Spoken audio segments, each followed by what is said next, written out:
One of the best things about this training specifically is that this is our largest team within our production team. So with cameras and video directors both here, this is a good chunk of our weekend team. And so this is really exciting to have everybody here. And so I just want to say it's an honor that you guys are here early Saturday morning. Some of you are even serving today, which makes it a really long day. And so I just want to say, Nicole's back in the back drinking her coffee. This is going to be a long day. Nicole's directing today.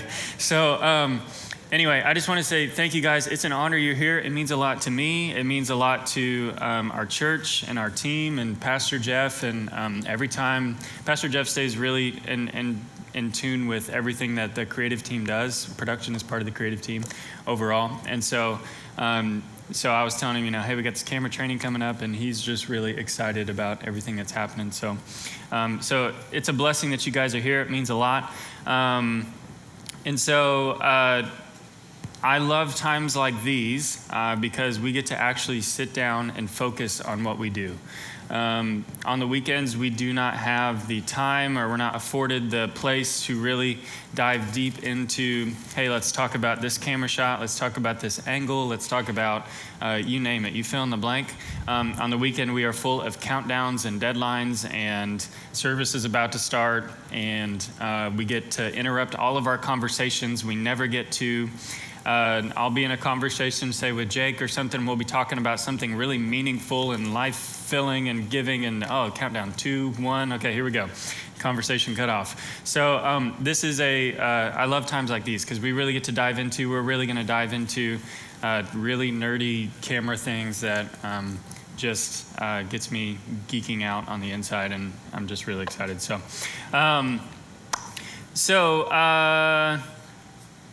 So here we go. So let's dive in. First thing is first. You'll see this slide at 101. If you've been through 101, you've seen this exact slide. It looks colors are a little different, but the exact wording. One of the things that we firmly believe at Milestone when you join as a member is we believe personally it's our responsibility to develop what God has given to us. Okay, so you'll see, for those of you that are type A and probably already noticed, there's a handout there with some fill in the blanks, and so you'll see some of this pop up here in a minute. But so we believe that it's our responsibility to develop what God has given to us. And so whether your talent is to, play basketball or soccer or sing or whatever, we believe it's our responsibility as followers of Christ to really develop what God has given us. And so we all have a common thread here, obviously, in this room, of God has given us a desire or kind of a burning on the inside to do camera work or to do video director work or to really to transmit kind of, if it's not really that specific of a desire for you, to really capture and transmit all of what God is doing in this room. And so we take that seriously here. And that's why, again, just kind of a bedrock of why we're here, just to point it out, is we believe it's our responsibility to develop what God's given to us. You'll see this many times throughout Scripture. The cool thing is that if we're faithful to develop what God has given us, then we get to be a part of a lot of other things that God is doing, not only in our lives, but in other people's lives. It's funny that God is, not to get too theological or to get in this too much, but God's going to do what God wants to do, okay? He's all-powerful. He's omnipotent. He does what he wants to do. At the end of the day, what God wants to do, he's going to do. If he wants to change Zach's life, he's going to change Zach's life. But if we're faithful to develop and continue and faithfully follow Christ and with everything that he's given us, then we are afforded the opportunity to maybe be a part of that. And so that's just one little thing that I get excited about as we think through this. If you've been on our team for a while, you've probably seen this statement before. It's fairly self-explanatory, but everything we do is profoundly spiritual. Every camera shot we take, every zoom, brightness adjustment, focus, recording, every shot that we decide to take, everything we do has spiritual impact. You'll find out really fast that I'm not interested in, and really Milestone's not interested in cool, awesome church services. We like doing cool things, but that's not our goal. Our goal is not to be the best camera team in Keller, Texas, even though I think we're getting there. It's going to be a competitive side of me. Just wants to be the coolest one. But anyway, that's not our goal. Our goal, everything we do, we aim for spiritual impact, okay? And so as we train, and we'll keep going on this, but as we train, it's all for spiritual impact. First fill in the blank probably on your slide, on your notes there is, since everything we do is profoundly spiritual, we will always show grace for making mistakes. Mistakes are going to happen. I've been in church production long enough. I've been in just corporate production long enough to know that anytime a person is involved, mistakes are going to happen. It's just a natural part of being a human. And I've been serving in church production, I think, since about 6th grade, and I've probably made every mistake there is to make. I've run audio, lighting, cameras, everything, and I've made some doozies over the years, okay? And so all that to say, I don't expect every single one of you guys to be perfect at running cameras. I don't expect you guys to be perfect at video directing. I don't expect you guys to be flawless, okay? The goal of this training is not to head towards perfection, okay? It's not attainable. So, but what we can expect for our team is how we react to mistakes. Okay, and so just we've said this in all of our trainings for CG and for lighting and some of these other ones, you've seen me put it on Facebook before. The important part of here is not the fact that the important thing is not mistakes, but the important thing is showing grace for mistakes, okay? And how we interact with each other, how we communicate on headset, how we approach each other afterwards if we have a problem or if something gets said or whatever, if something gets perceived the wrong way. Showing grace for mistakes is very important, okay? It's important to remember there's not a single person here on a Saturday morning at 9 o'clock giving up their time to be here and sleep that purposefully wants to make a mistake, okay? So as we go about our weekends and as we go about doing events and everything else like that, it's important to keep that in mind, okay? Nobody is purposefully messing up. Nobody is purposefully taking a bad shot. And so it's important to keep that in mind. And so to build on top of that, since everything we do is profoundly spiritual, we're not comfortable with mistakes. We don't like mistakes. If you heard me say just a second ago, if you know much about me, I'm type A, I'm super competitive. If you've ever taken the Strengths Finders test, I have a doozy of a setup. I have competition, learner, analytical focus, achiever, okay? And so I'm a powder keg of competition. And so I don't like mistakes, just personally, but besides my personal bent towards not making mistakes, since everything we do has such a profound spiritual impact, we don't like mistakes. We're not okay with them. We're not comfortable with them. Fill in the blank with whatever synonym you like there. But we have to approach our craft with seriousness, professionalism, and excellence in mind. Because every single person that comes into this room is being impacted for eternity. Like if you step back and if you really think about it, it's a big weight, thankfully, that we don't have to carry, but we get to be a part of. And so people coming in this room, people watching online, you'll hear hundreds of stories throughout the year of people that watch our service from a distance and either accept Christ or they move down here and they're so excited. We have a guy even that's joining our team. Eric, correct me if I'm wrong. We have a guy that's joining our team. He's serving on CG, or he's going to learn to serve on CG. And his name's Eric, and he was up in Minnesota, I think, or Michigan, one of those M states. And he had been watching online since January, since Prepare. He just sold his house and moved down here and was, instantly plugged into the church. There's story after story of people that watch what we do through our eyes, through our ears. Sorry, that was me. Through our eyes, through our ears, and how we portray our services. And so with that, we have to approach everything with seriousness, with professionalism, with excellence in mind. So to recap, we show grace for making mistakes, but mistakes will happen. But that doesn't mean we're comfortable with mistakes. And so finally, since everything we do is profoundly spiritual, we will always push to be better. And I should have really underlined always, because it's not going to stop, okay?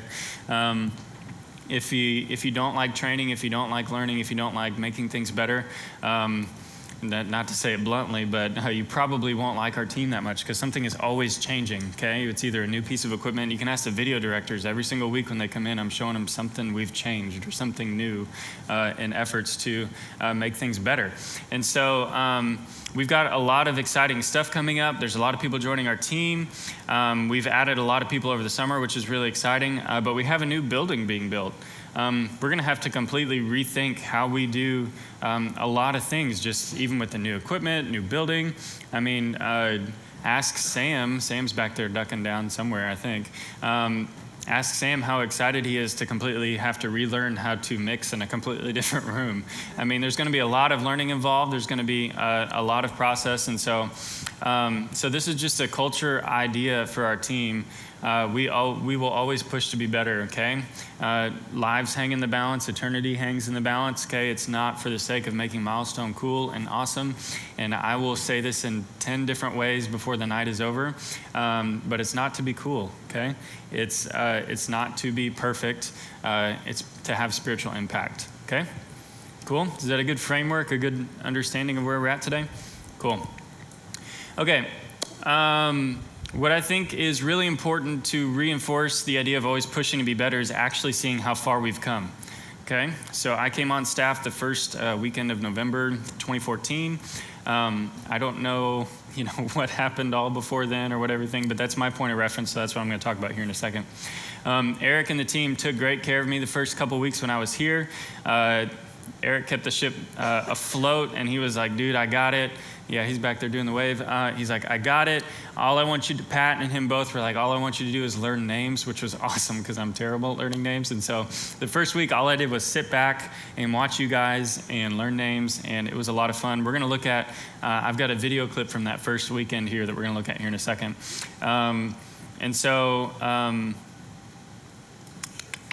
Before we get to that, okay, so just to set up the video clip, I want you guys to look at a couple things. I want you to look at the camera work. What's up, JoJo? I want you to look at, JoJo, there's coffee and breakfast tacos and awesomeness right there. And so I want you to take a good look at the camera work, even some of the other stuff that's not camera related, lighting, audio. We used to do green screen lyrics for those video directors that have been with us for a long time. You'll notice how not sharp the lyrics are, okay, just because of the green screenness. Look at how fast we cut between shots, the shots we took, etc. Okay?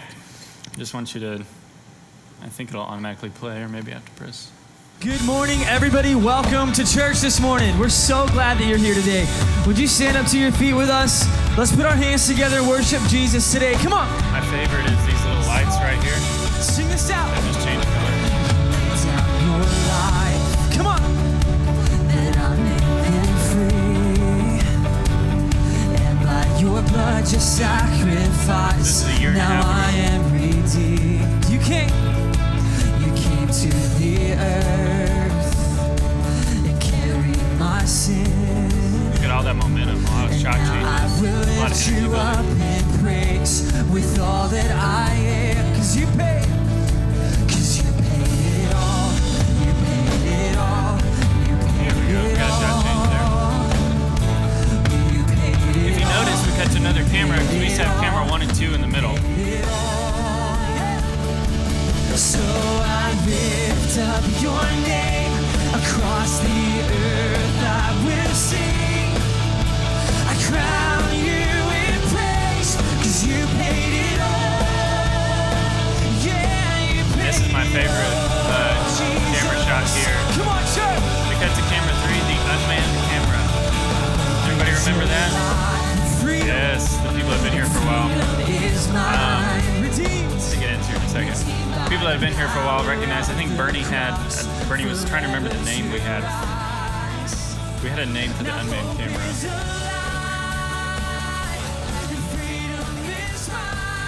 Vladimir? Okay, so you'll notice, okay, so that's that. I'll let it speak for itself, and then we'll go to just a clip of not too long ago. And just look and see how far we've come. camera directing, camera shots, energy. You'll notice some stuff like lighting. It's easier to read and stuff like that.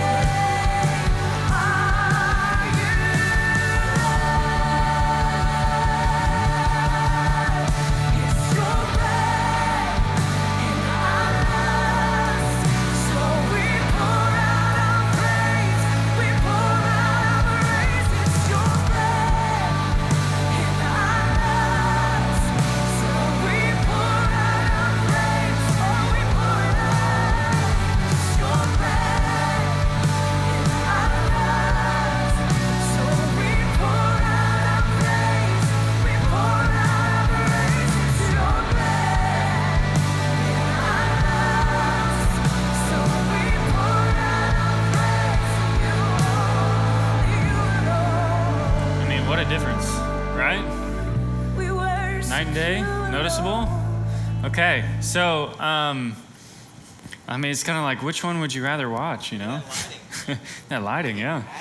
So, anyway, there's a lot of things that go into it. The worship team, even over the past year and a half, has gotten a lot better. I mean, they've really worked on their sound, and so that plays into it a lot. And so, anyway, so I just wanted to show you guys the difference, just to really just kind of give an example of how we've always pushed to be better. And this is our first, at least since I've been here, our first actual camera training, okay? And so look at how far we've come in a little over a year, okay? And then, and so just kind of imagine where we're going to be this time next year, okay? And so this is why we're here, okay? The last year we didn't have any training. We had pretty much, our set crew last year. And then this next year, we're going into a new building. It's all new equipment, all new atmosphere, a bunch of people joining our team, a bunch of really... All new equipment. Do you literally mean all new equipment? New cameras? Yes. Yes. And a new switcher? Yes. For sure? Yes, for sure. He can go. Man, I got Bacon? and a new switcher. I'm going home. Drop the mic. Be jealous. That's all I wanted to talk to you guys today about. So we're just gonna go home now. And so it's just something to look forward to, something to get excited about. It's something to keep in mind as we start getting picky here in a second. Okay, the challenge with camera op and video director training. Everybody has a strong opinion. Okay?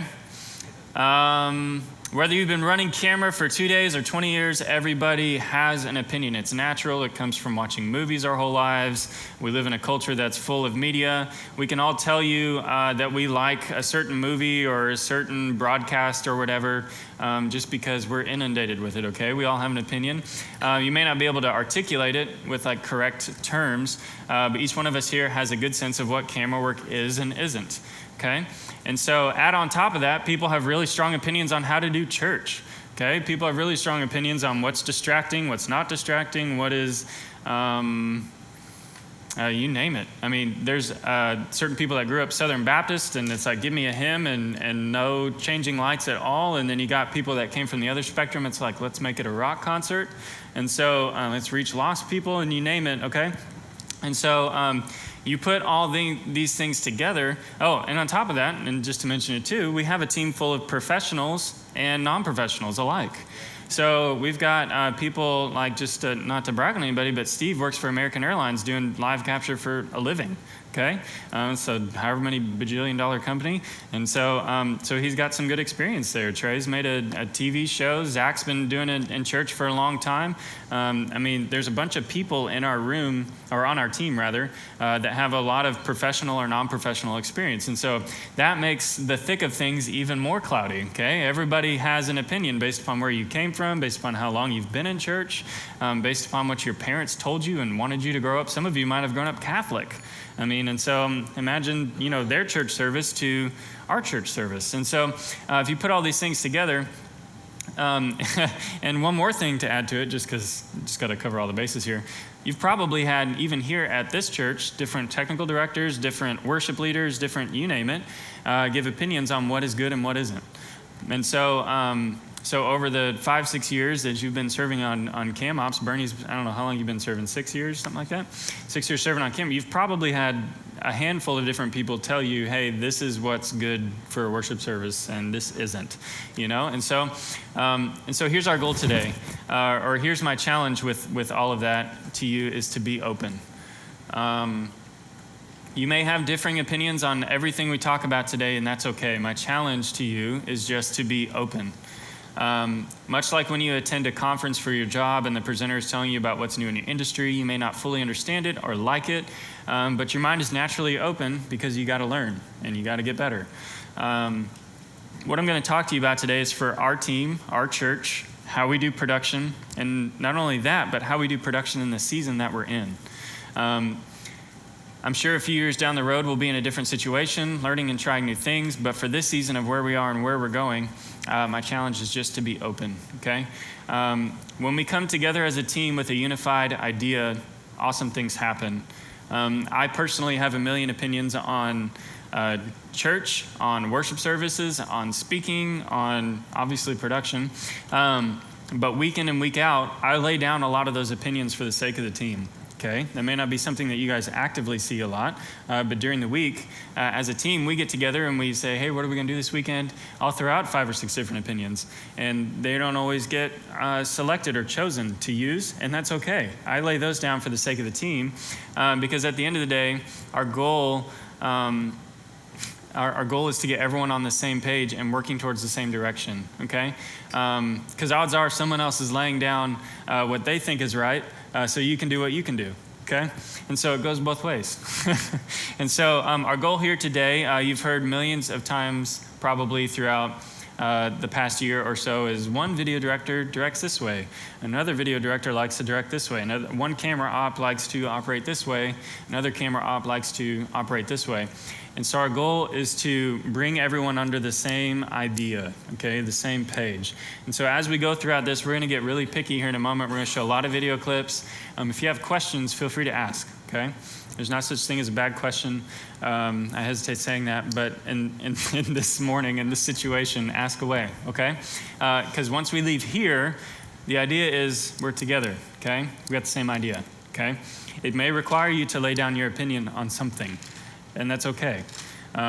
We're all laying down a preference or opinion on something at the end of the day. So, okay? Everybody got it? Okay, so be open, okay?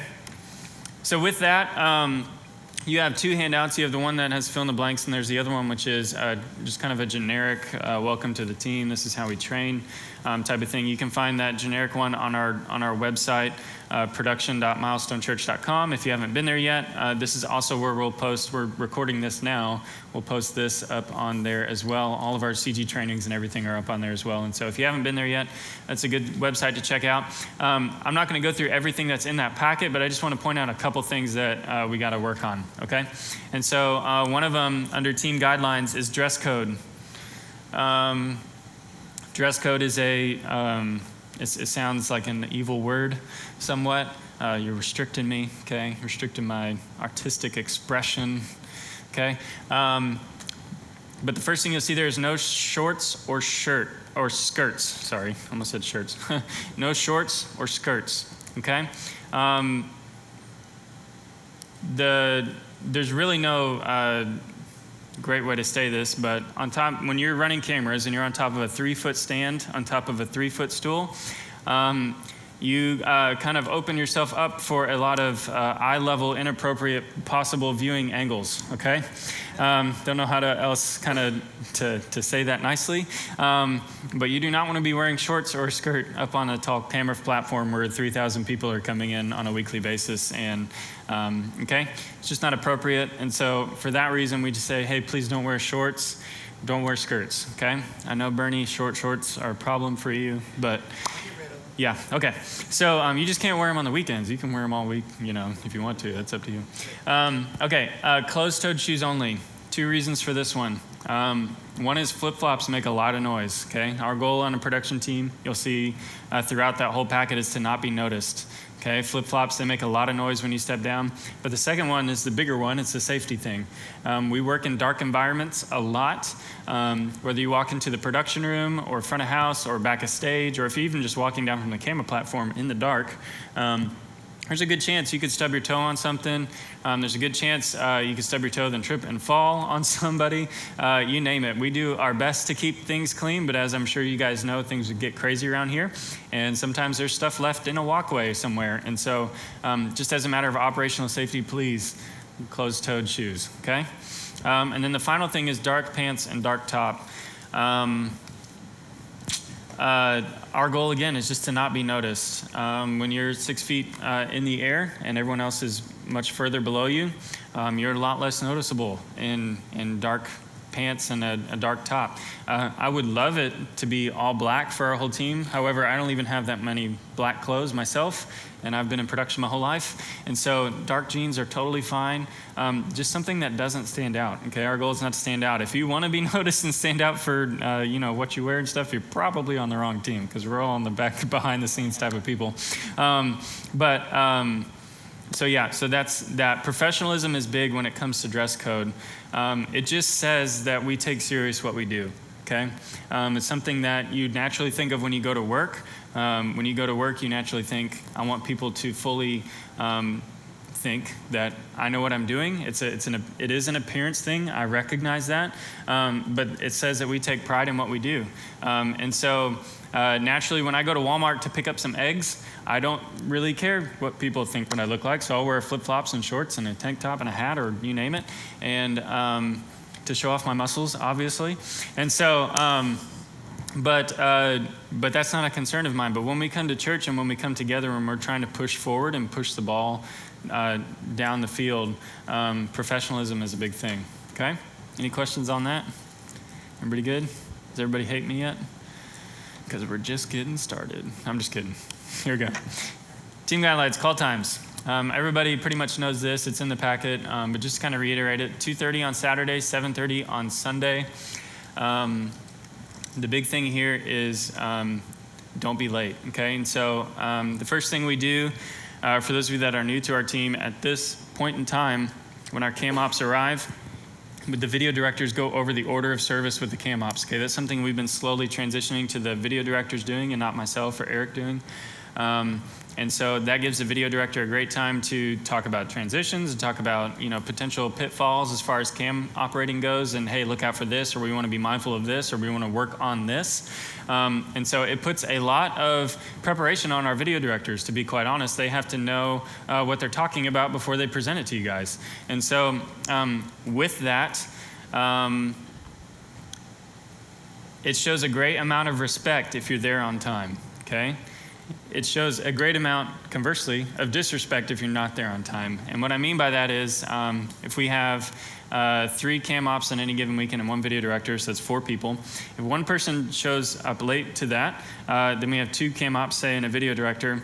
They have 2 options. One, they can either go through it all, and then when you get here, go through it again, or they can sit there and wait for you to show up. And so both ways, in my head and in my mind, are a bit disrespectful to the team. So not just to me or to Milestone or whoever, but to the team that you're serving with. And so I'll let you in on a secret.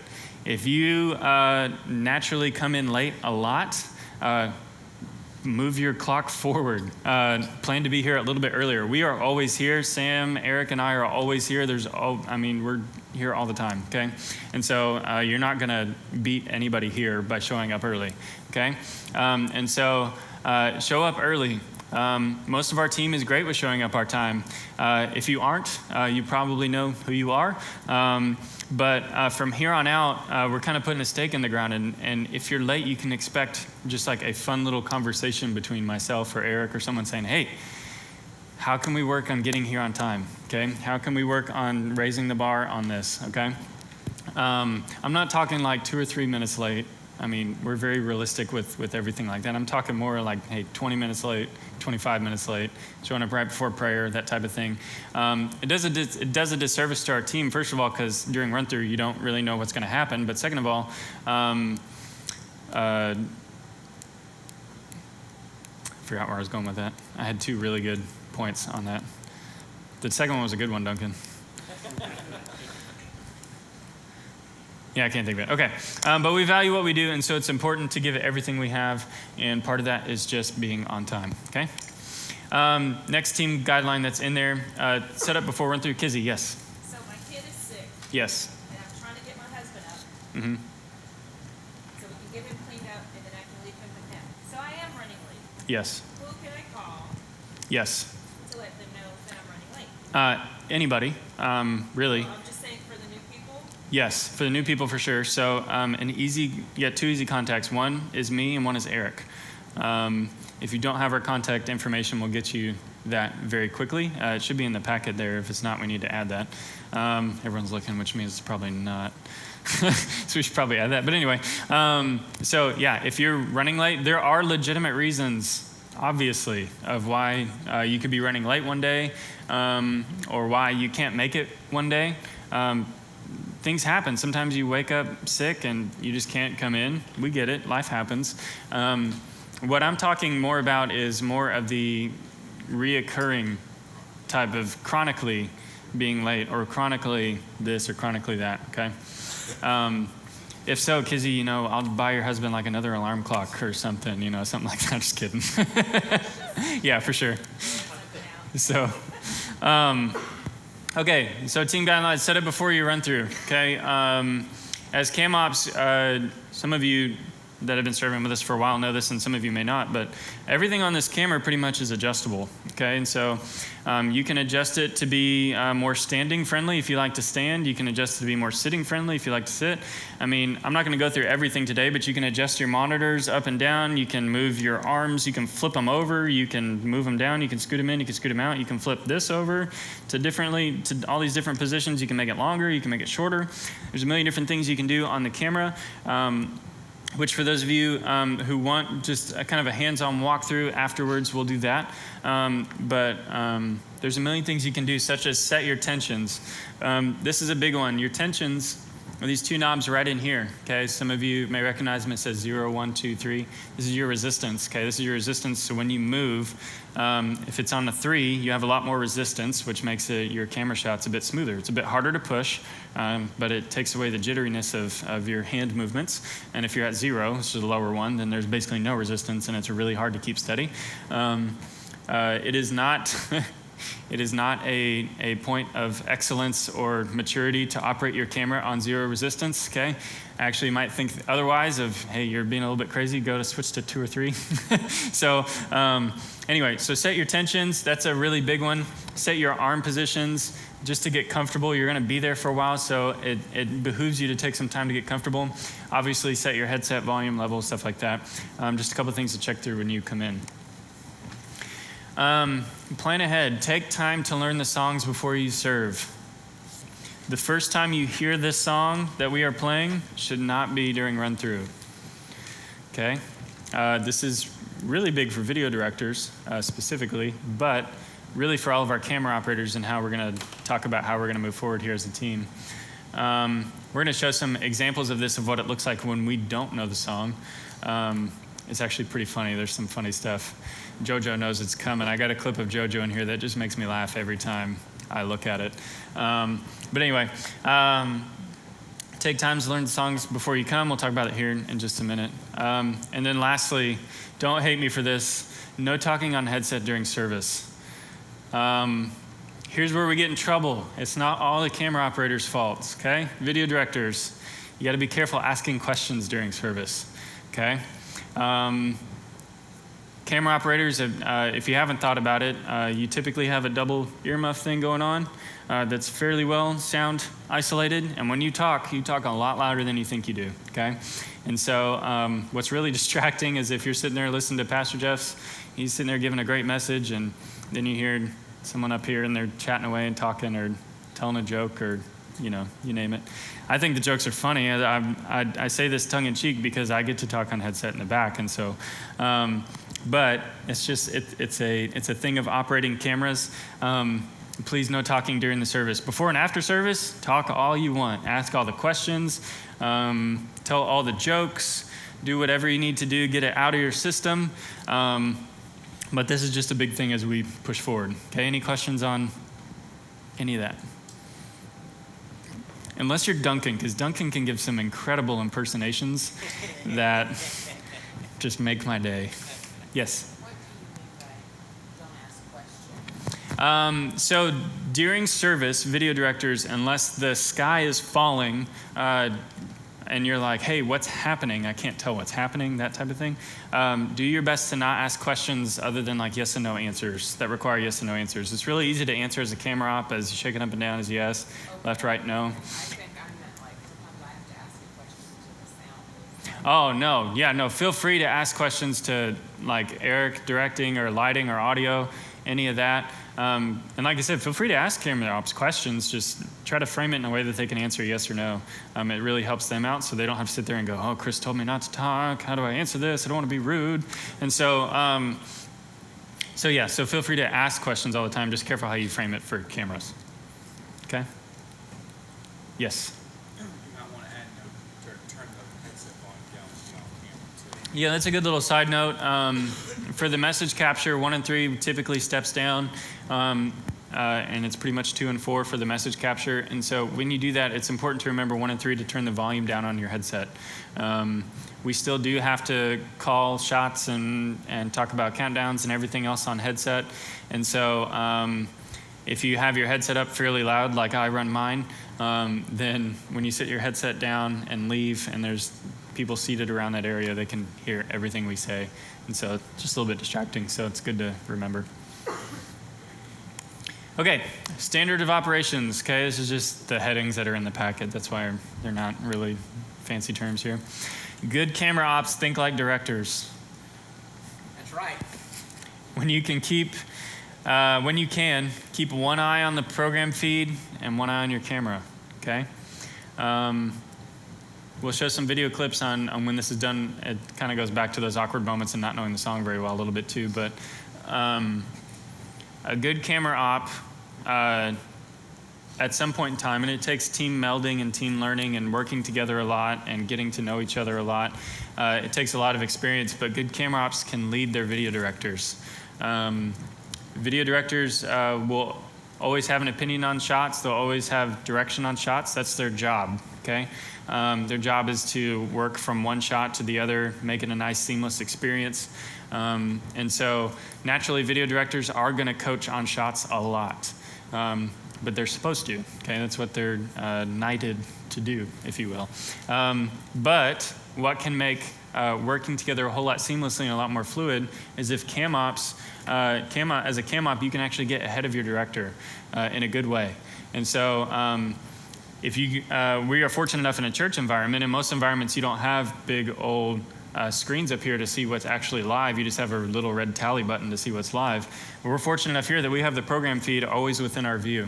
And so as you're running cam ops and you're looking, say your camera is live and then the director goes off of you to another camera, quickly glance at the screen to see what shot he took. Do we have returns on the new cameras? Yes. Mm-hmm. Yes. So look at the shot, look at the program feed to see which one he cut to. That's going to greatly tell you, hey, okay, I need to go for a different shot than what's on the screen. As we do this, it keeps the weight of the video director down so that the video director can direct better. And so not only that, it gives you as a camera op a little bit more of self-direction too. You get to play a bigger artistic role as you kind of help lead the video director. Yeah. Yeah, just a question, because while we're doing our focus here, in terms of lighting, Mm-hmm. in terms of spiking, like for worship leaders and so forth, we're understanding, Mm-hmm. a lot of times we have limitations in finding other shots and Yeah. things like that. Like, let's say 1 and 3, you don't have good backlighting for a lot of the musicians. Yeah. You're limited, pretty much to kind of this space, maybe because the first worship leader on that side is standing so far recessed and things like Yeah. that. What are we doing in terms to really pull all of that together? It's a little bit, but just to answer your question, there's something that we're always looking at. I don't even know if that's a great answer for you. Where we are, lighting-wise, stage size-wise, a lot of that kind of filters into that. What we try to be good at, what Eric and I have been trying to get at lately anyway, is being really picky on, especially the frontline people. Where they stand, specifically how far back they stand, really affects us. The further back they stand, the darker their head gets. They get out of the light. Because of our stage setup, we have kind of a false fade to black type of look, and we do that with a 15-foot ceiling, which is fairly impressive to do. And so, because of that, we are pretty restricted when it comes to front lighting and lighting people up well. And so we do have to get a little bit creative. That goes back to, I guess, kind of the season that we're in a little bit. And also really our cameras and how well they do in darker situations and stuff like that. The new cameras will do a little bit better in a lot better in dark situations. It's kind of a night and day thing. It's pretty cool. But Just hand in hand with that. Yeah. Because like when we do offering and so forth like that, when we're popping up in the iris and so forth to Mhm. the audiences. and Yeah. like that, what are our opportunities to be able to do that in the actual worship environment and maybe pick up some of those back shots or something? to do crowd shots in the worship environment? No, not crowd shots as much as the back row. Yes. Positions. Yes. Yeah. So what hinders us from doing that right now is the amount of positions that we run on a weekend. And so I think on any given weekend we run 12 people or something like that on our team. And so to really the next step for us and something that we are going to talk about here in a little bit is some of these upcoming positions that we're going to have to fill over the next year. And so one of those positions is a mixture of a camera shader and recording type of person. So basically there is a person that all they're focused on is making sure the cameras have the right amount of light that they need to take certain shots. And so it's something that we can do right now as far as if we need to take like an electric guitar solo shot, and it's a little bit darker back there. You can gain it up. I hate gaining because it adds a lot of artificial noise, but for where we are, you can gain it up and get a little bit better shot. However, where we are right now, the video director has to do that most of the time, and when you're video directing and doing that at the same time, it's kind of difficult to do both and so that's something we're going to look at as we move forward to kind of help fix that situation, or at least take steps towards that situation. Yeah. Okay, so cam ops think like directors, okay? Standard of operation, always move quickly between shots. If you've been to production.milestonechurch.com, there's a video in there. I didn't want to play it just for sake of time today, but there's a video in there, or a couple videos of other churches that do video direction fairly well. And you'll notice that the second that a camera is not live, they go as fast as they can to the next shot. You are not, as a camera operator, unless it's a very strange circumstance, you are not always live, okay? We're not recording your camera the entire time. And so the second that you are not live, jump as quick as you can to the next shot. So it's, if I'm filming Dale here and I get off camera, I am jumping as quick as I can to Zach, get my focus, okay? I'm in focus and I'm good on Zach, okay? And so that's something that takes a little bit of experience, takes a little bit of time, but that's the goal. When you're not live, you're going as fast as you can. You're checking your focus as fast as you can to get to the next shot. Okay? Standard of operations, this is important for our video directors in keeping consistency week in and week out. This is something we talked briefly about before at our last get-together night, but camera 1 and 3 primarily covers backup vocals, instruments, stage-wide shots, and wider shots of the worship leader. Okay, for those of you that are new, camera 1 is over here. I have this camera 1, but it's on that platform. Camera 2 is in the middle. Camera 3 is over there. Camera 4, which we're talking about here in a second, is that secondary camera in the middle. It's our lock shot camera. We use that primarily for video playback services. And so 1 and 3, this is the goal. 1 and 3 get the fun shots, okay? To be quite honest with you. They get the artistic shots, they get the electric guitar shots, they get all the fun shots like that. Their primary goal, though, is not to necessarily I say that with a little bit of hesitation, to cover the main worship leader, okay?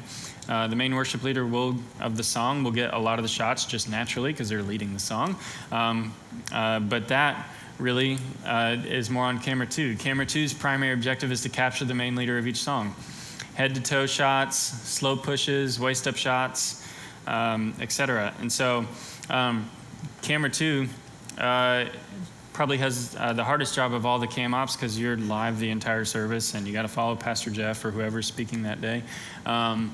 But during worship, what I've heard a lot, I think probably from Jim and some of the other guys, is that feels a little bit repetitive, and it does. It does start to feel repetitive, especially if you're operating a lot of services. Okay, if you're just working one day, you've been through run through 3 services, and when you add it all up, you've probably been through the service, 5, 6 times or something like that. I promise you it's going to feel repetitive. No matter what you do, it's going to feel repetitive. So the important thing to remember is, on that note, is that it's the first time that people are seeing it when they come in.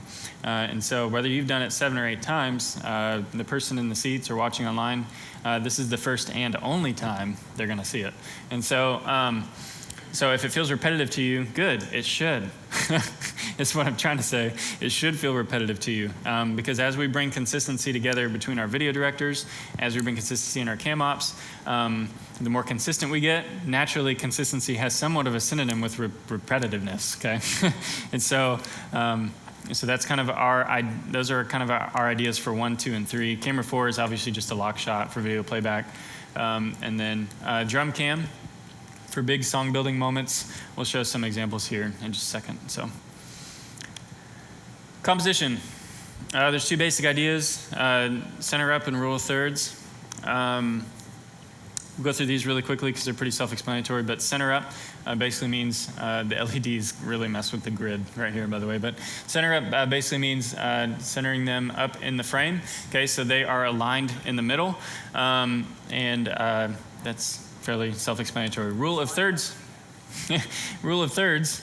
This one's a little bit better because there's orange LEDs and not white LEDs. Is you are aligning your subject of your shot to a third of the frame, okay? And so you'll see the frame right here, the image, is divided into 3 sections. So you have this section, middle section, far section. And we're basically aligning April here on the right third. It's important to note for the rule of thirds that you pick the correct third, okay? A third in general doesn't help us any, but the correct third does, okay? And so specifically on this shot, we want her on the right third. There's a couple reasons for that. One is accurate looking room. So you always want your subject looking into the majority of the blank space. You never want them looking into a short amount of blank space with a lot of blank space behind them. It creates a visual incongruency. I don't know what you want to call it. Tension is a great word. Visual tension. I will say with all of these are, if you've been to any classes on any photography or anything, these are general rules, okay? And so with artistic expression, at some point, these rules will be broken on purpose, okay? But for 99% of the time, this is kind of how we operate. And so you want to make sure they have enough looking room there, and so that helps you decide, okay, I'm going to put her on the right third of the frame. Typically, if you are looking straight at somebody in our environment, most of the time it's going to be a center up type of framing, most of the time, not all the time, but most of the time. But if you're capturing somewhat of a side angle of somebody, typically that's when we'll switch to a third of framing, okay? Yes? Does that mean camera 2 should typically go center up? That's why I was hesitant to kind of say it. For the majority of our shots, we'll kind of naturally line up center up, and the reasoning is because a lot of our 1 and 3 shots naturally are on thirds. And so as you switch between, 1 and 3 and camera 2, it gives you a different space to fade into or cut into. So most of the time, camera 2 will be centered up, but not all the time. But I mean, if it's like one of the worship leaders in the middle, it's probably going to be centered up. Yeah, typically. Not always, but typically. Yeah. On camera 2, something that's really a good look and a good transitional moment is if we were on camera 3 right now, we're gonna cut or dissolve into camera 2. putting, let's say, if Blake is leading worship, putting him in the left rule of third, and then centering them up with some motion as you begin, so they can start maybe on a rule of third and then center them up. So maybe So a there's- push and center. Exactly. It's a really good way of doing it. Yeah. Yeah. Any questions on that? We're going to get a little bit more picky here in a second. Composition framing. So this is just a quick example of, it's fairly self-explanatory when a director calls for, hey, knees up shot. But knees up, waist up, elbows up, name your belly up, belly button up, name your body part. And so it's pretty self-explanatory. You want to go typically right below whatever that is. So if they say elbows up, you don't want to chop the shot right in the middle of the joint, okay? But you want to go right under the joint, okay? So same with waist up. You don't want to chop right at the waist. You want to go just right below the waist. Same with knees. You don't want to chop right in the middle of their knees, but right below the knees, okay? Headroom and looking on we kind of touched on before. We talked about looking room. Headroom is really important. We'll look at some examples of that here in a second. We're going to make sure there's a decent, a very, I don't even know how to describe this well, but a decent amount of space between the head and the top of the frame. If there's too much, creates visual tension. If there's not enough, it feels a little bit weird too. So that's just important to point out, and we'll look at some examples here in a second. Yes? Yeah. What do you do when the hands are up? My preference, so Rick's question is, so if your headroom is great like this now, what happens when April raises her hands and she's worshiping? How do you capture that? Here's my preference. There's probably a few different ways to do this, and I'll show you. We actually have a video clip that's going to talk about that here in a second. If the camera shot starts out like this and she raises her hand, stick where you are. Because odds are we're going to switch off you in the next 5-6 seconds anyway. If you start with her hand up and you're capturing that as part of your shot, which can be some good shots, and she puts her hand down, that's when you want to go ahead and come down with her. What you want to stay away from is awkward headspace, basically. So with the hand being up, that kind of raises your threshold of awkward headspace a little bit, okay? But when it comes down, we don't want to stay up there to where there's so much headspace up here that it feels weird. Does that make sense? Okay, so rule of third's important note. Once your camera goes live, you cannot switch your third. Okay?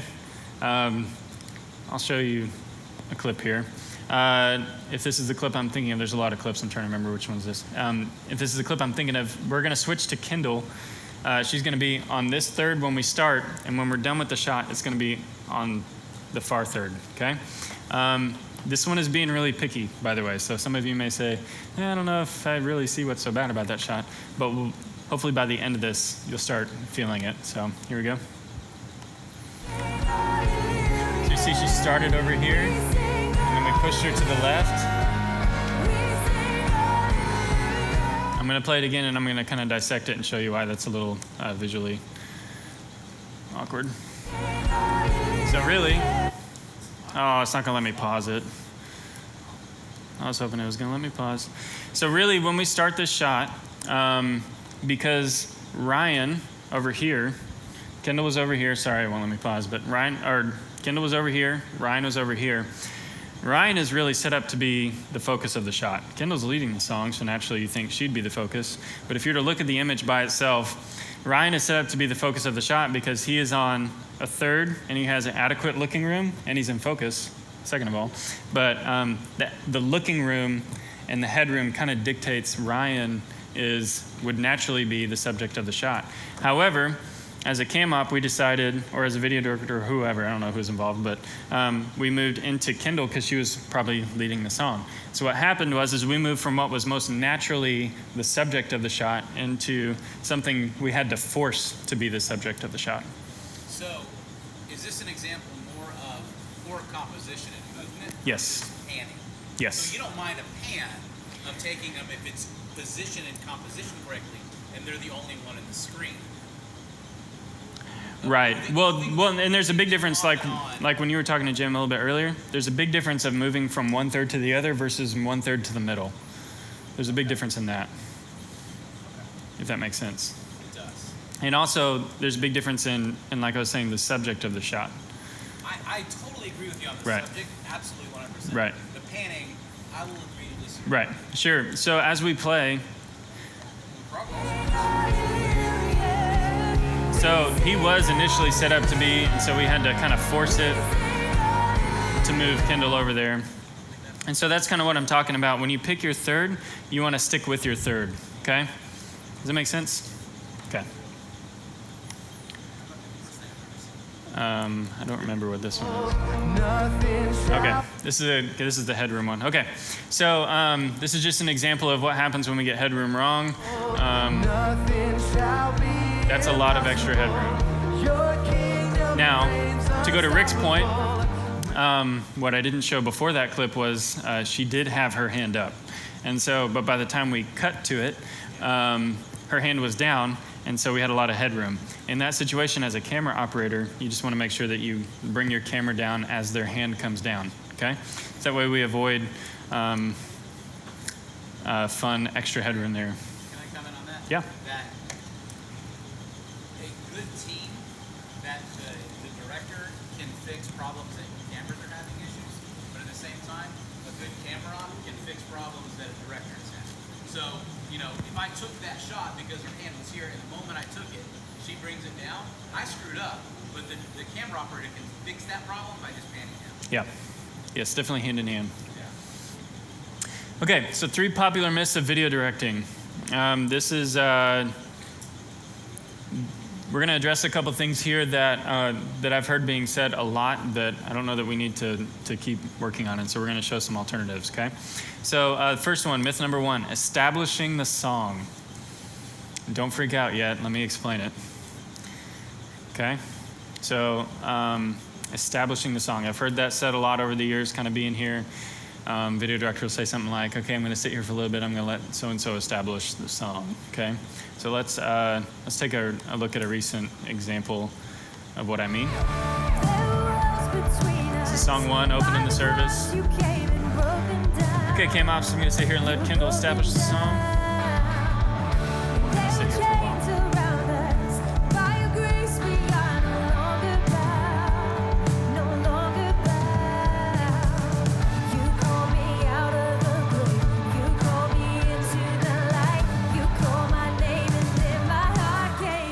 Okay, so we were on that shot for a little over 20 seconds, okay, 25 seconds. If you've watched any type of TV throughout the week, you will never see a shot that is 25 seconds long on anything. I don't even think a news broadcast will sit on the same shot for 25 seconds. They'll cut to a third and, you know, with a graphic or something. Daniel's probably like, no, you don't know what you're talking about, man. Daniel works for NBC. So anyway, there's not very many things in life and media that you watch that sit on the same camera shot for 25 seconds, okay? The important thing for us to do is not to establish the worship leader, okay? The worship leader is established. They're on stage. They're singing the song. People know who they are. It is not on us to establish them, okay? But what it is on us is to establish the energy of the song.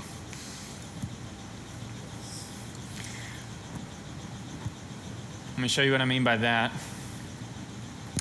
In this next clip, I think we cut to the drums maybe one too many times, so don't get too picky on it. But what I want you to see is, I want you to see what we cut to and how often we cut to it to set the energy of the song. And I want you to compare it to what we just watched, okay? And so the start of this next song is very drum heavy, it's very electric heavy. I wish we could have cut to an electric shot on it, but that's neither here nor there.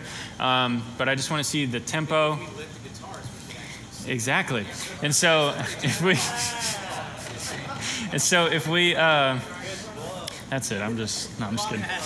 And so, be open, Trey, that's what I'm trying to say. Be open. And so, so as we look at this, pay attention to how long we stay on each shot. It still establishes, it still shows Blake as kicking the service off, but we get into the energy of the song. It's driven by drums, it's driven by electric. You'll get what I mean here in a second. And so. Well, good morning, everybody. Welcome to church this morning. We're so glad that you're here. Let's stand up together. So the drums kick in. Come on, The moment we get an opportunity, we get to the drums, which is great because that's a prominent part of the song. You heard the electric in the back. Would have been great to cut the electric there, but it's neither here nor there. We worship you, but we're cutting between different shots to build the energy of the song. Okay? This is song one. Song ones typically have a ton of energy. The big thing for us, again, is not to establish who's leading the song. Everybody knows who's leading the song, okay? They don't need any more establishment. But we need to establish the energy of the song, okay? This is our one, song one is our chance to really bring everybody in. It's our one chance to really set the tone of what we're doing. And so first songs specifically are the easiest to set up. Really. As a video director in CamOps, you have plenty of time during the intro video to really talk about, okay, I want camera 2 on the worship leader. Camera 1, go ahead and grab the electric guitar, because I know this song starts off with a big old electric guitar riff. Camera 1, you can start it with a wide shot of the stage. Song ones are the easiest to set up. And so let's set up with the idea of really establishing the energy of the song to match, okay? Myth number 2, longer fades are less distracting.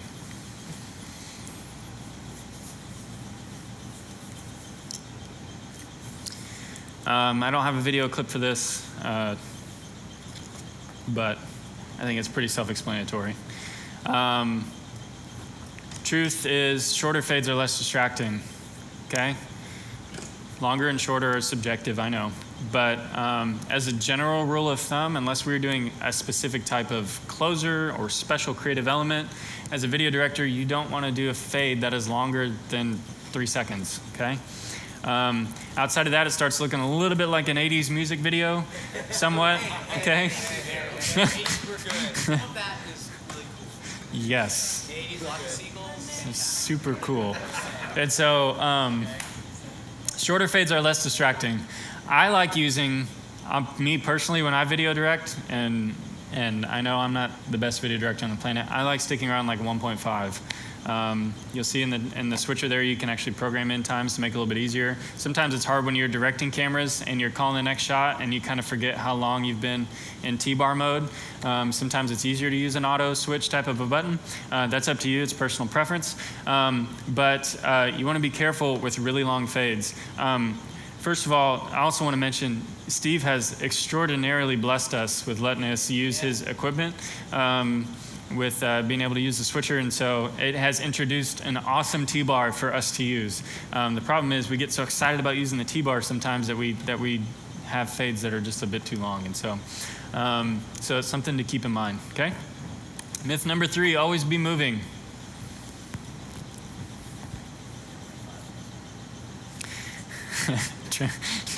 Trey's staring me down. Truth number 3, most always be moving. Okay, there you go. Mix it up. Moving all the time is not natural, okay?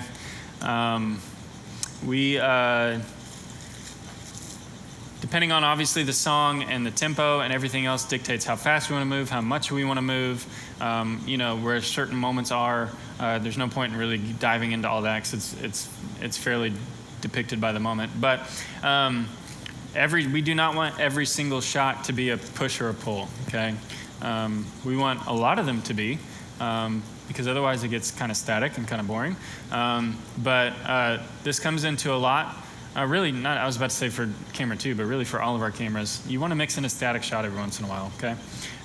It brings a bass to the mix. It just helps out a lot, yeah. Can I say that on the static shots, Yeah. tighter is always better?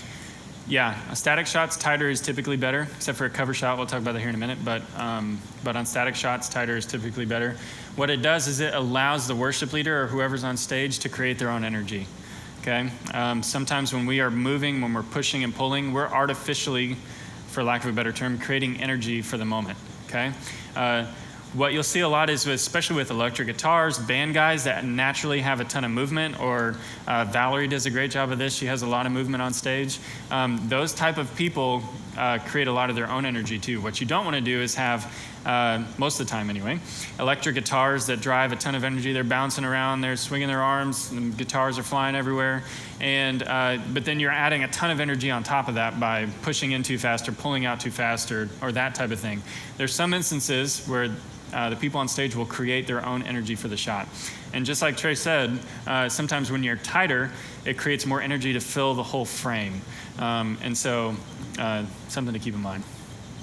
Okay? Any questions on those? Cool. Common camera operator and video director misunderstandings. Okay, we're going to go into some of this. I think only a couple of these I don't have a clip for, and the first one is this, guitar close-ups. I did have a clip, and I took it out because I was like, it could be more confusing than what it is. So I took that out last minute, I'm sorry. But guitar close-ups and how we get out of them. Guitar close-ups are all about framing, movement, and timing, okay? Let's talk about framing. We love to get nice and as tight as our lens will allow us to a guitar while they're doing a solo or something like that, which is cool. But we don't want to stick on just the hands of the guitar person. There's a person there. And so the longer we stick on a shot without seeing kind of the person, the more kind of visually awkward it gets. It's okay to cut to a tied up shot on the electric guitar for a couple of like split seconds, and then you cut away, and then you cut back to him to where you can see who's playing. That's totally fine. But what we don't want to do is sit on an entire guitar solo where all you can see is his hands in the guitar, okay? That's where we lose quite a bit of information that's really helpful as a viewer. Second thing is movement. Just like I just talked about, I won't spend any more time on it, but electric guitars tend to create a lot of their own movement, okay? So you don't typically have to create movement. If it's a slower part of the song where electric is really featured and we want to get a shot of it, what I've been coaching some of our guys to do is you can start out with that close shot and then just kind of slowly push up so you can start to get the face of the person in it. Typically, with our lenses, the closest you can get in it anyways, you can still see the guitar and the person's face. And so if it's a longer, slower, drawn-out one that the electric guitar is not creating energy for himself, you can put in a little bit of that movement in there. Timing is the other thing. This is more of a video director thing. If we have a guitar solo that is 3 or 4 bars long, to use some instrumental musical terminology. You like that, Daniel? Bars? It's pretty cool, huh? I'm learning. Okay. So if you use, if we cut to a guitar solo that is fairly long, we do not want to sit on the guitar shot the entire time, okay? It's cool to see the guitar playing, but it's not cool to watch him the entire time. So when you cut to the guitar solo, it's not, hey, let's sit and look at the guitar. It's let's direct 1, like if 3 has a guitar solo typically, it's direct, hey, 1 and 2, let's grab the room. Let's grab, if we're lucky enough to get another angle, we can grab another angle, but it's still, we're still constantly mixing, okay? We don't want to get to this point in the song to where we're just focused on the guitar for 30 seconds, okay? That makes sense? Sorry, I wish I had a clip. That would have made a lot more sense. But instrumentals and what to cover. Who's active in timing? Instrumentals, often the trap that we fall into is we get to a part of a song that is just instrumental, nobody's singing, and we'll get stuck on maybe the worship leader, and they've got nothing to do but to sit there and... Exactly, which we'll get into. And so it's important to know who's active, which goes into knowing the song. Timing is also a thing too. So let's look at this clip. We get to an instrumental. I think this is a good example. Drums kicked in as the instrumental. So we switched the drums, but we didn't stay there.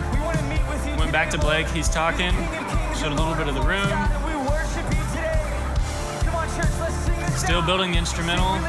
The drums is a primary thing. Would have been great to have a good guitar shot, but we all know the limitations of that. But that's a great way to build through an instrumental, okay?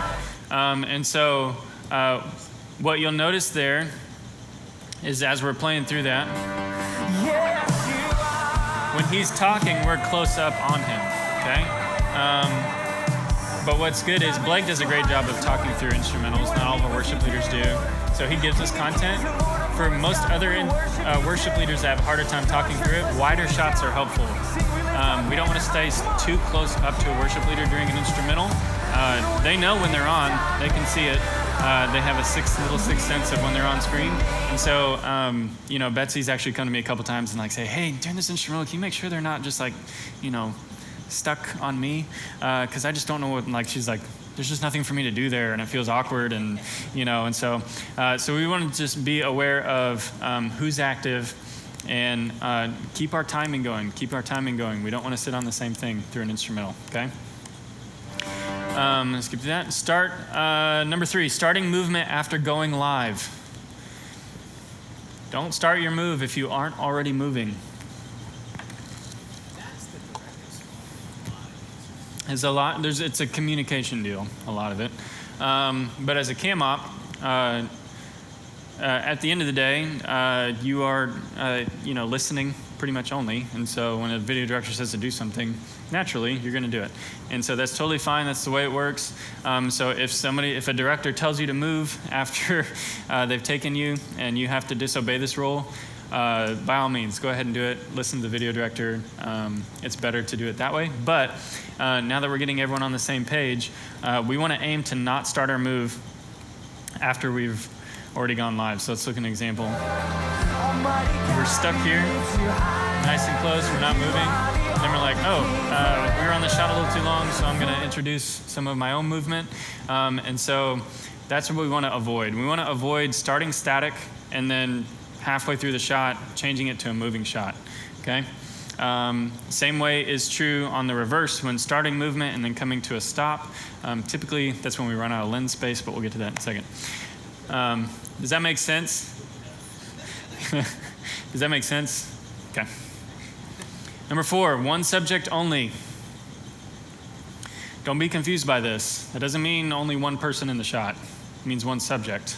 A subject of a shot can easily be 3 or 4 people, which may take a little bit, I'm realizing may take a little bit more time to explain if you don't fully understand that, but one subject only. This almost always coincides with switching your rule of thirds. Okay, so just like how we talked about, Ryan was really set up to be the subject of that shot earlier, but we changed it to Kendall. So that switched our subject from one person to another mid-shot.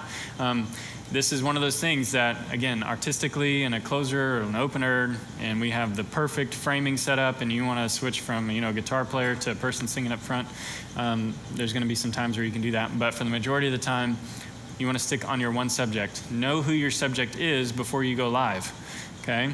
So as a cam op, when you set up a shot for your video director, know in your mind who your subject is. Your subject can be the entire stage. Okay? If you're doing a big wide shot and your goal is to capture the entire stage, that can be your subject. But we want to stick to one subject, okay? So let's look at video. So this is a great example where the entire stage was really our subject, and then we're like, okay, we're pushing in too fast, we're not switching off on me quick enough, so I have to pick another subject. So that's really communication between the video director and the operator. But that's a great example of whole stage is our subject. We're pushing straight forward.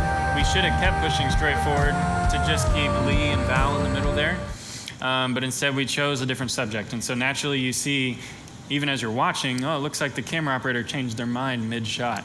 And so this goes into knowing as a camera operator who your subject is, how you're going to end your shot up. What you don't want to do is just start pushing into a subject and have no idea in your mind of where you're going to end up the shot, okay? And so we'll get into a little bit more specifics of that. Beware the empty space. Never pull out into empty space. We get a little bit more burned by this because we have poles on our stage. And so the most common place you'll see this, and I didn't pull in a video example, it's just kind of self-explanatory, is we'll start maybe on an electric guitar and we'll start pulling out. And all you see is this big empty space between maybe the back line and the front line and a big pole in the middle, okay? And so naturally, if we're keeping good time with our switching, we don't even stay on that shot long enough to capture the people in the front row. And so as you're pulling out, you're literally just pulling out to a bunch of empty space to a black pole, and it just doesn't look that great, okay? So we just want to be careful of when you pull out. It goes back to, again, as a cam op, knowing where your shot is going to end, okay? Thinking through your shot, knowing where it's going to end. Number 6, same subject, different framing. Avoid like-level shots. If you are shooting the same subject, or really a different subject, really, you want different framing, and we want to avoid like-level shots. So let me show you a video example of that. Okay, so we're pulling out. You see how everyone's the same size? That'll get you. okay? You want to avoid people being, that's more of a layman's way of putting it, the same size, okay, in your shots. Even if you are, even during a message, as you cut, if we were to cut from, or as like a service host is up there, if we were to cut from camera 1 to camera 2, you don't want to cut from a waist-up shot to a waist-up shot, okay? You always want to have a different zoom level, a different focus on that. Did you have a question, Glenn? I thought you were raising your hand. Okay. So you always want to make sure you go different ways there. I think I have another clip showing that as well. Notice how it looked like a prism thing, weird video effect. Okay? And so the important thing is there, we want different zoom levels. Had we have gone from that first shot to a close-up shot or one that's much further away, would have been much more natural. Okay? Make sense?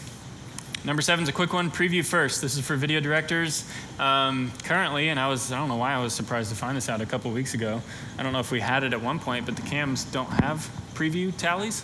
And so as a video director, it's tempting to just switch on the program row, but that's not a good habit to get into. Hopefully we're gonna get that fixed soon here, but especially as we move into a new building with new equipment, you always want to go to preview first. What that does is that indicates, or should indicate, it doesn't now to our cam ops, sorry cam ops, but it should indicate to our cam ops, hey, you're on preview, that means you're coming up next, you're about to be live, so get ready for it. And so it's just a good habit we need to get into, preview first. Save your lens, number 8. Avoid full room zooms. Again, most of the time, as with all of these rules, not necessarily all the time, for general worship set, avoid full room zooms. This is a mixture of timing and everything else. But I want to show you a clip of a start of I think it's a song 3. The movement speed is fitting. There's a couple little tiny jerks in it, but that's okay. The movement speed is fitting. The moment, it could fit the moment, but it's not as good as it could be. If we were to cut away from it to some other, maybe some instruments that were going on, we would probably get a bit more bang for our buck in this.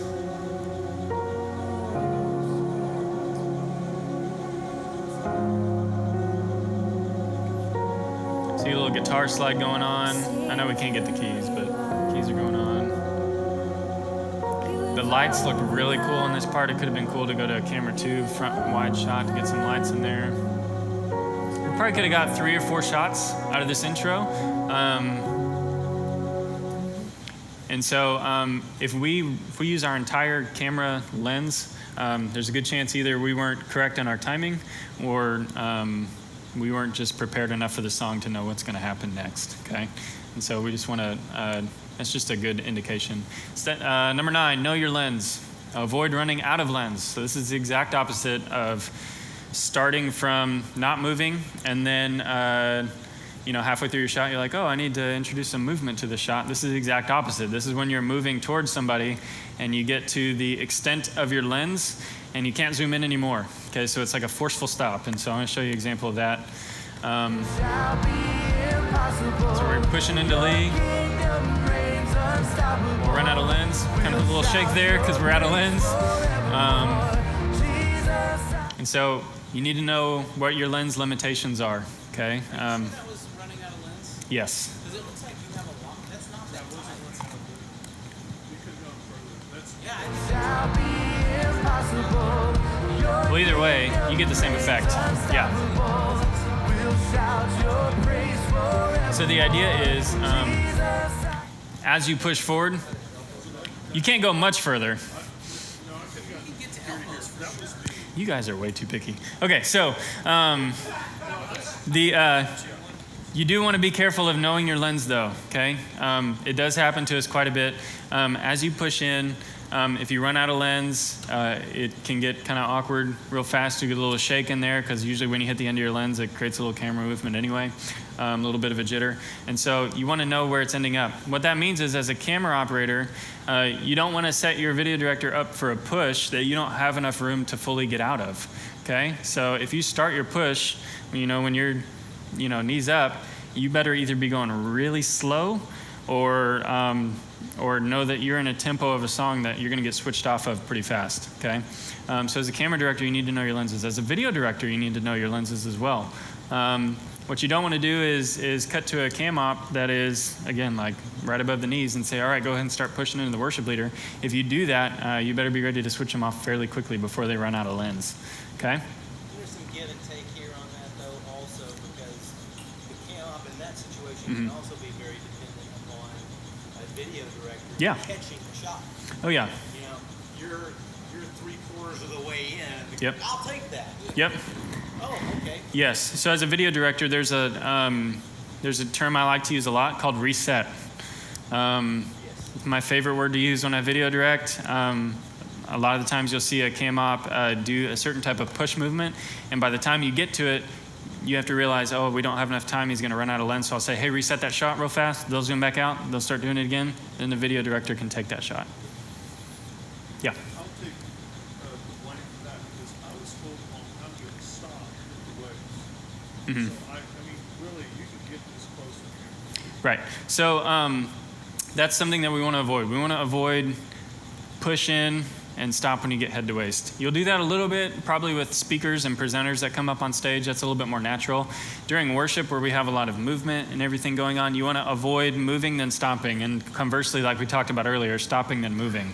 And so we want to, when the shot is taken, you're already moving. When you leave the shot, you're still moving. And once you're clear, you can do something else. Cool? I don't remember what this one is.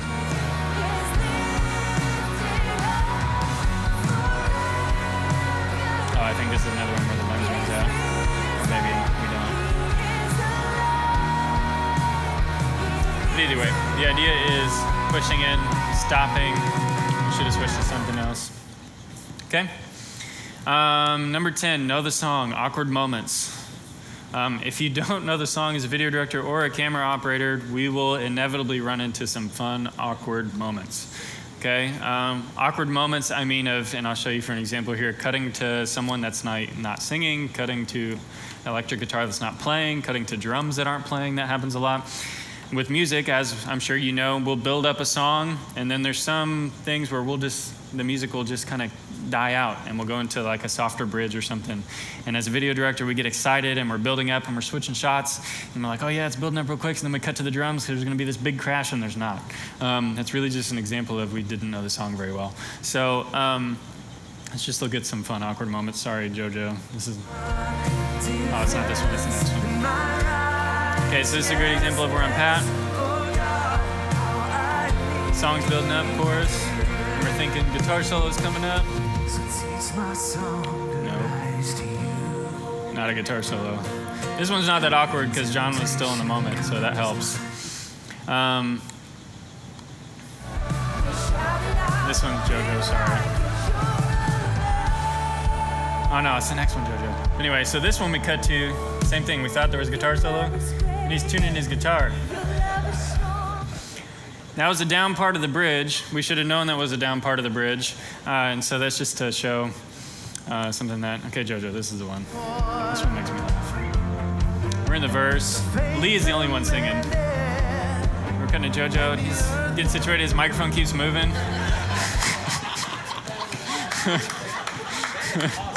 That's my favorite one. And I'm gonna play it again just to play it again. Poor JoJo. We gave him the bad boom mic. It's just like, But I'm glad we captured it because it's a fantastic example of everything that's going on. Yeah, thank you. Sam found that the other day. He goes, hey, did you see this clip? And I was like, yeah. It's important to know the song. JoJo wasn't singing at that point, so it probably didn't help us a whole lot to cut to that close of a shot of him to begin with. Now, it doesn't mean we can't cut to other people while other people are singing, but it's just, if we knew the song there, we probably wouldn't have cut to that point, okay? Number 11, we're wrapping up here, guys. I know we're going to touch long. Don't buzz the tower. Watch the flybys. Huh?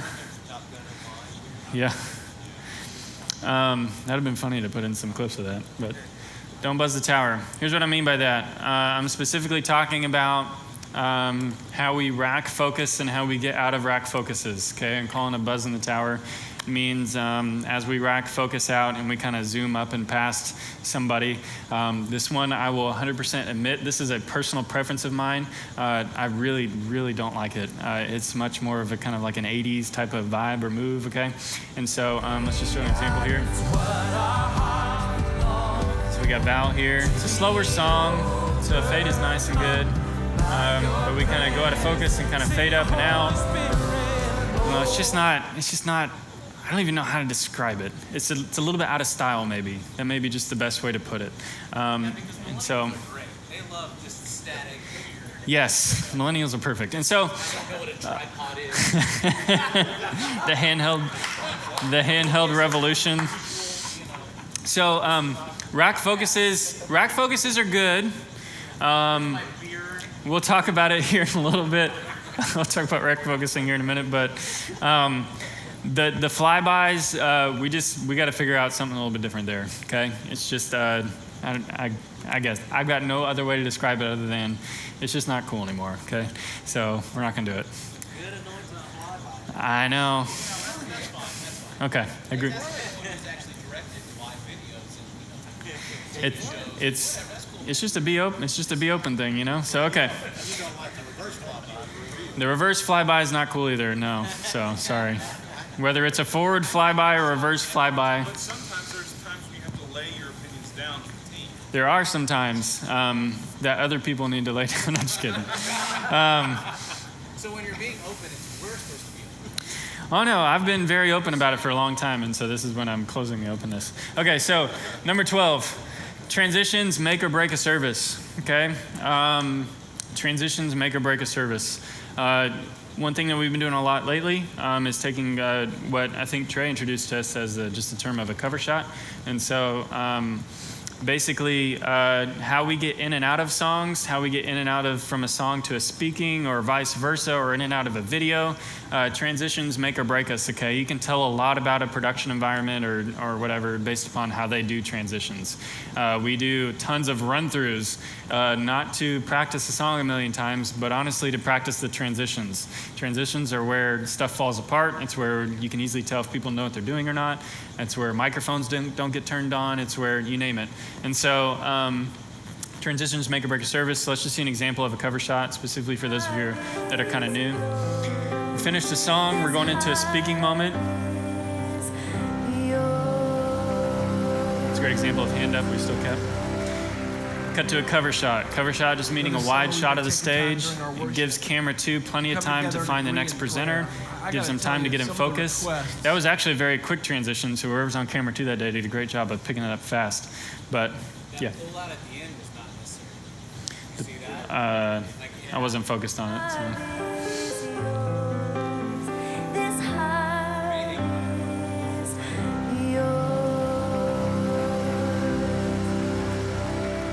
Oh, I'm Jed. I was trying to remember what to do. This summer we've been taking time during our worship Great right there.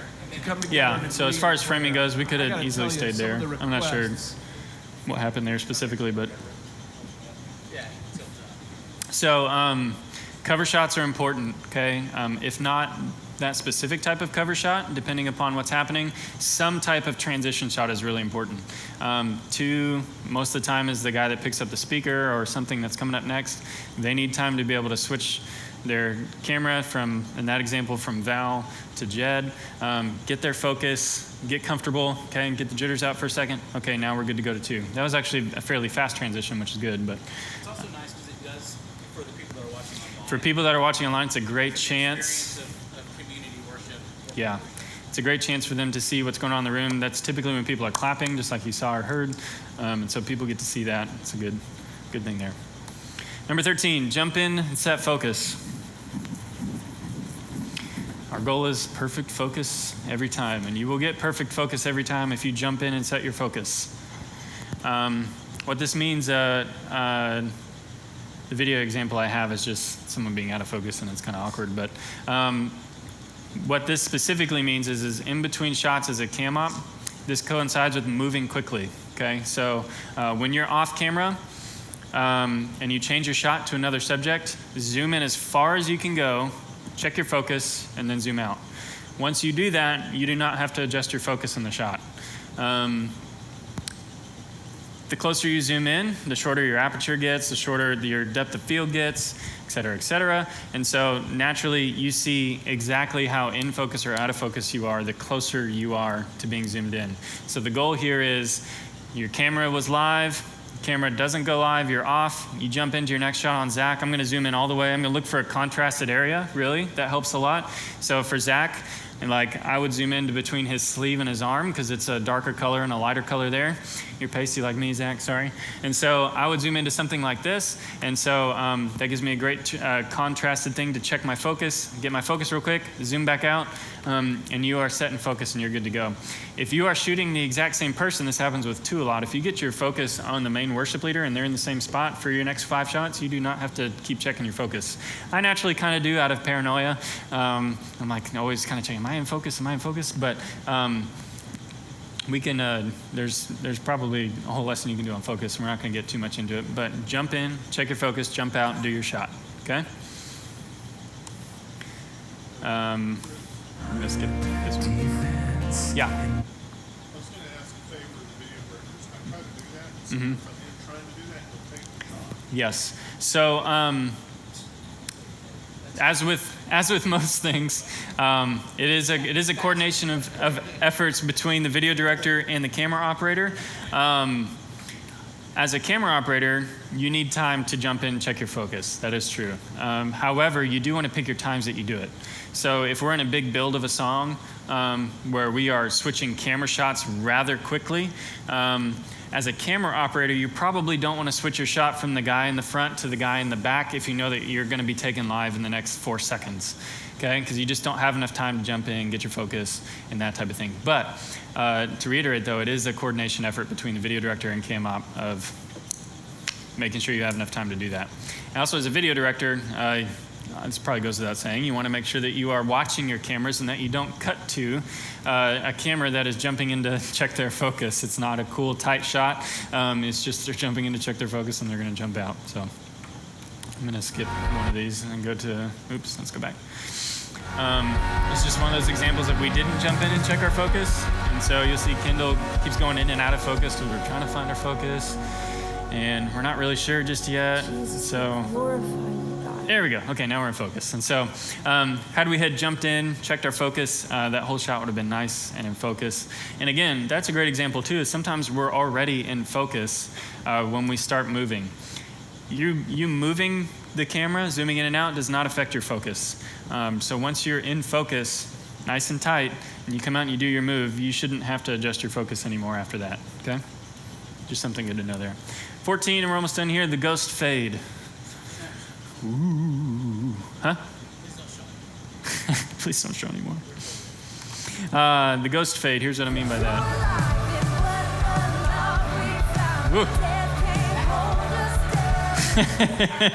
So the ghost fade obviously means fading the exact same, well, pretty much the exact same shot on top of the other shot. I won't show it again. It may cause nightmares for some, but we want to avoid that as much as possible. That goes into some other things that we talked about before too, okay?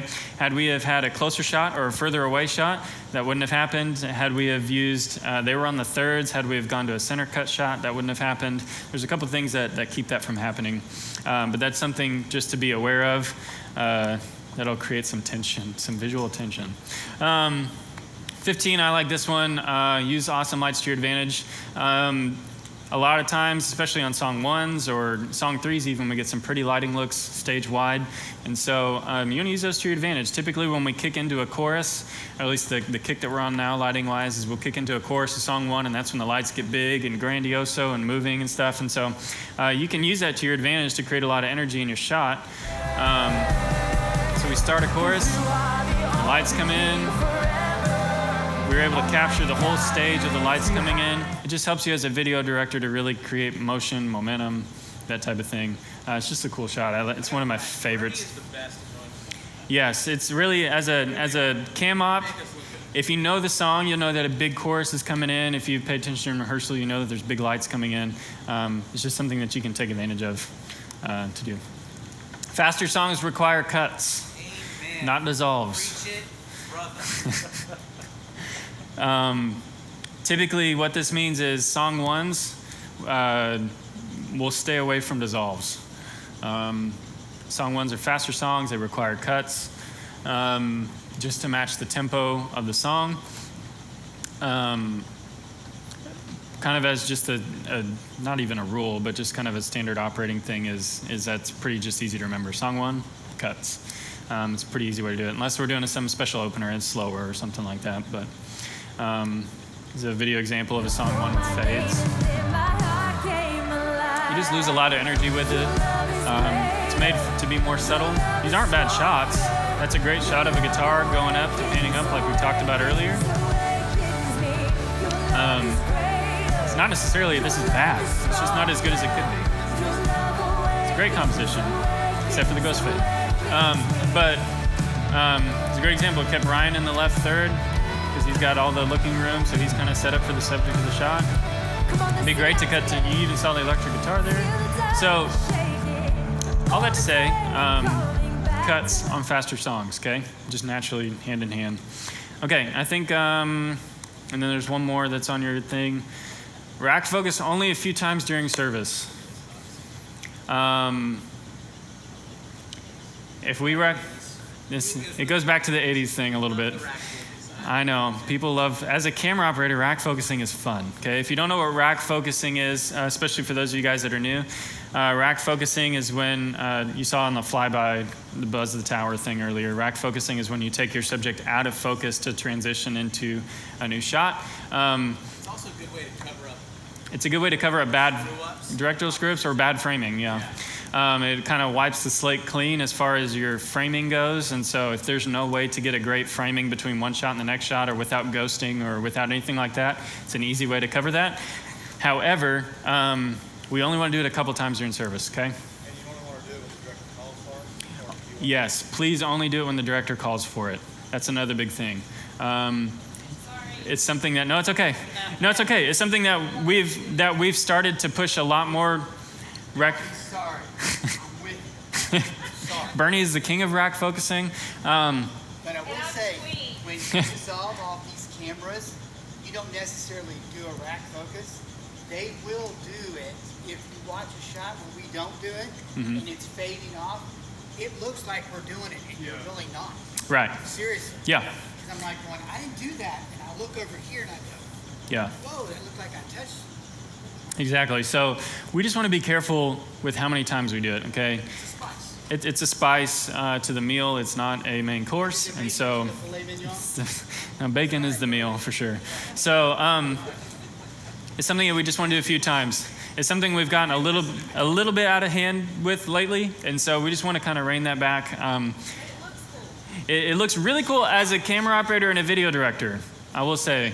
But to people that aren't fully in tune with that, it's not the most natural movement, to be quite honest. It's more of artistic, and so We're trying to help the masses. it's one of those things. People need our direction I know they do. and our title. I know, and so we may need to change the title. And so It's like the Holy Spirit swooping in and lighting on the that's what the haze is, the Holy Spirit. Spirit of Elijah just Yeah, because the fire of God. Yeah, it's the smoke. So Rack focus is profoundly spiritual. yes, everything we do is profoundly spiritual. Right, everything we do. Everything we do, there's a revolt happening right now. Okay, this is good. That means we're listening. Okay, so rack focusing is another one of those things that it's something added on top to what we're capturing. Okay, it's not something that's happening naturally, and so anything that we're adding on top of something that's happening naturally, we want to make sure we do it with a good amount of restraint. Okay, we don't want to do it on every shot. We don't want to do it 10 times during one song.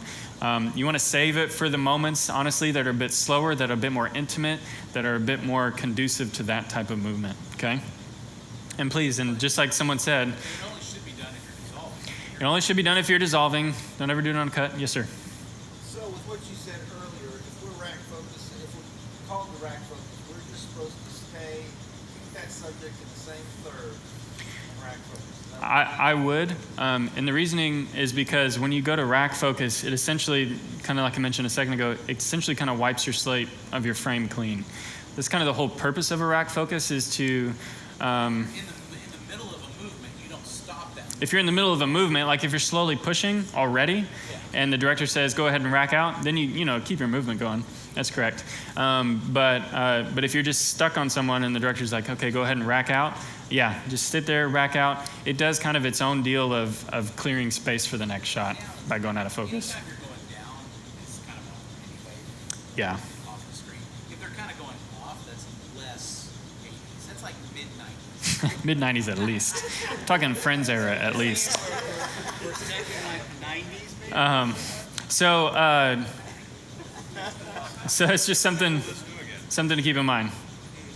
Did you have a question? Okay, you're stretching. Okay, and then I added these after I printed those. So 2 things real quick here. Bonus is timing. We've touched base on this all throughout. Obviously, all of our timing of cuts and switches and dissolves, everything just needs to accurately reflect the timing of the song, okay? The speed and tempo of the song, okay? Final thing, scheduling. If you notice here today, we have a little over 25, 26 people, something like that, which is awesome. We have a lot of people here today. We're missing about 5, 6, 7 people, I think, that are either out of town or military or you name it. And so if you add it up, on our list, we have over 30 people on our camera team, okay? If you do the math in your head, we need 6 people per weekend. And so realistically, if you were to look at it, if everybody was available and life was perfect and no problems, you'd really only have to serve, once a month. That's, not that often. However, the situation we find ourselves in a lot is we're having to call on the same 5, 6 people to fill holes all the time. And so we have a dedicated group of people. God bless his soul, Bernie is here almost every single Sunday. Not almost every single Sunday, every single Sunday. And he's typically filling in on a 2 or a spot or whatever, which is great. We love Bernie. We want him here. But we have enough camera people to avoid that situation, okay? I don't want anybody, to be quite frank with you guys, I don't want anybody serving every single week. I want you guys to be able to come, enjoy the service, be with your family. The more time that you can be with your family and enjoy the service, in my mind, the better. I don't want anyone to have to carry that burden of being here week in and week out. Lately, throughout the summer, it gets a little bit difficult. I recognize that. People are on trips, vacations, kids are home. It makes things more difficult. I fully get that. But as we go into the fall specifically, there should be no reason why we have to keep scheduling the same. We have to keep calling on the same couple people week in and week out, okay? Let's carry this thing as a team. Let's not put all the weight on 1 or 2 people. What that means is serving once every 3 weeks, ideally, if everybody is in town and doing great, that's awesome. Once every 3 weeks is awesome. It works out fine. But what we'd ask of people is to be just a little bit more aware of when you can't serve, what kind of strain that puts on other people. We're going to have the camera spots filled, okay? We're going to figure out a way to make it happen. We will call, beg, and steal and plead and do, anything short of sin, as Pastor Jeff says, to get the camera spots filled, okay? If you know me and Eric, we are not above tiny little guilt trips and things like that. Just kidding. But we're going to get the spots filled, okay? But I want you guys to realize that if you decline a spot, first of all, declining is okay. Everybody has a schedule. Everybody has things going on in life. You guys are not staff members at the church like I am. You're not here all the time, and I want you to be with your families, okay? Hear me say that loud and clear. I do not expect you guys to be up here all the time. However, we carry this as a team. And so the more you take off as someone being a part of our team, the more someone else has to fill in for your spot, okay? And so it may be nice that you get to have a weekend off and sleep in, and that's totally justified and necessary, but that means someone else doesn't. And so it's just good to keep in mind as we move forward. And I think as we grow as a team, obviously that's going to help with that too. But it's just important to note out, because that's something, especially during the summer, we notice a lot more, and rightfully so, but something we need to keep in mind, okay? Cool? Yes. When it comes to scheduling, Mm-hmm. I know for our family, our schedule is not set month to month the same. Yeah. It's all constant fluctuating games Yes. and stuff like that. It would be so much easier if we could go online ourselves Yes. It should work, rather than someone sending us an email saying, Right. "Hey, you were scheduled for this week," and we go, we can't do it. Right. So then we have to decline. Right. So that's why, yeah, declining in and of itself is not bad. First, I'll speak two different ways here. So the first way, declining of itself is not bad. Don't hear me say that. Again, people have schedules. You have stuff going on. We're not judging you if you decline. I mean, that's, we know life exists and, soccer tournaments and everything else. And so what I'm more talking about necessarily is it's cool to, decline when you have stuff going on, but then to find another time or to help figure out another time that you can serve to fill in the gap. You know what I mean?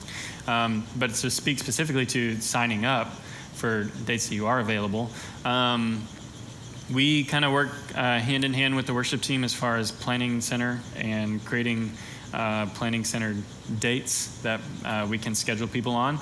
And so we don't always get a couple months out like I'd like to, just based upon, there's a lot of reasons why we don't as far as templates and everything else in Planning Center. But when we do get ahead, I'd like to enable the sign-up sheets, is essentially what Planning Center calls it, which enables you guys to go in and say, hey, I'm available this day, I want to sign up for this day. It's kind of first come, first serve. And early bird gets the worm type of deal. And so we like to do that when we can. We can't always do that. There's bigger weekends like Christmas or Easter or something like that where we'll schedule 3 months out in advance or something like that. But for most of the weekends we can do that. We're trying to get better at that, to be quite honest. Yeah.